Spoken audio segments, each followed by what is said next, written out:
Chairman Carr, I guess I just wanted to start with you. I was confused after hearing your response to one of my colleagues about the status of the FCC. I want to read you a quote here and see if you agree with it. Congress long ago determined that the FCC an independent expert agency. Is that correct or not? Senator, there's been sort of a sea change in sort of the law and the approach since I think I wrote that sentence, I'm assuming, since you gave it to me. You said it in front of Congress. Right.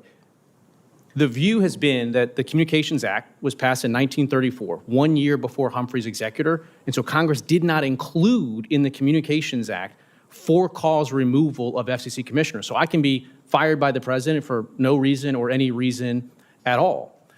The theory had been that courts would read for-cause removal into the statute, and that was the basis for that viewpoint. I think now it's clear that that's not the case. And so formally speaking, the FCC isn't independent because we don't have that key piece, which is for-cause removal protection. So when you're talking about all power vesting in the president, I just want to read this a little more because you're saying not just that it is an independent agency, but you're saying that Congress did not want these technical decisions to be made in a haphazard manner or based on misinformation or short-term political interest. You specifically said it placed the authority outside of the executive branch for a reason. So you were not just stating what was the law at the time. You were stating the benefit that comes with the independence. So I guess I'm just trying to get a sense from you. If you don't think that the FCC is independent, then is President Trump your boss?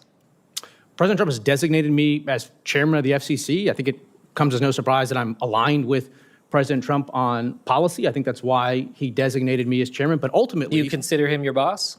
Ultimately, well, President Trump designated me as chairman. I can be fired by the president. The president is the head of the executive branch. The decisions of the commission. So he's your boss. Look, the decisions of the commission are going to be based on a vote of the three of us right here. So there are some things that are different about that. And our decisions are going to be based on the facts and the law and the record. You swore an oath when you came into your job, right? Does the oath have the word president in it? Senator, again, I'm not tracking this line. What I'm saying is every decision Do you that we remember the oath that you took? Yeah. You swear an oath to protect what? Sir, every single decision What is it that you're protecting? In this job, we're based on the facts, Constitution the law, of the United and the States. record, I'm just look, this is not consistent a with test the Constitution. here. I'm just trying to get a sense of how you're trying to operate here. So I guess I'd just like to be a little bit more direct here. Have you ever had a conversation with the president or senior administration officials about using the FCC to go after critics? Well, first of all, Senator, I don't get into the specifics of conversations that I have with the president. Let me reframe it then. Would it be appropriate for the president or senior administration officials to give you direction to pressure media companies? Look, Senator, I'm not going to get into hypotheticals. What I can tell you, again, is decisions by the commission. The easy answer is no. The decision of it's not a hypothetical. It's literally just trying to determine whether or not you are understanding your job belonging to the American people. Trump is not your boss. So the American people are your boss. The basis and here's just one example I want to give on this. The basis for the commission decisions are going to be based on a vote of the three of us. Let me finish my comment here, okay? The reason I raise this is because whether or not you had that conversation in the Oval Office or on a phone call, what we do is we see it all out in front. On August 24th, Trump wrote, ABC and NBC fake news. They are simply an arm of the Democratic Party and should, accordingly to many, have their licenses revoked by the FCC. I would be totally in favor of that because they are so biased and untruthful and an actual threat to our democracy. So this is not hypothetical, like you said. He did intentionally try to pressure you and direct you to be able to use your power in the FCC against media companies that he thought were biased against him.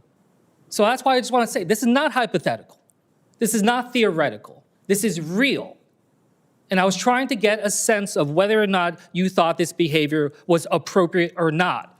And your failure to be able to directly dictate a line and show that there is integrity in this process concerns me because before the FCC, comes all of these decisions.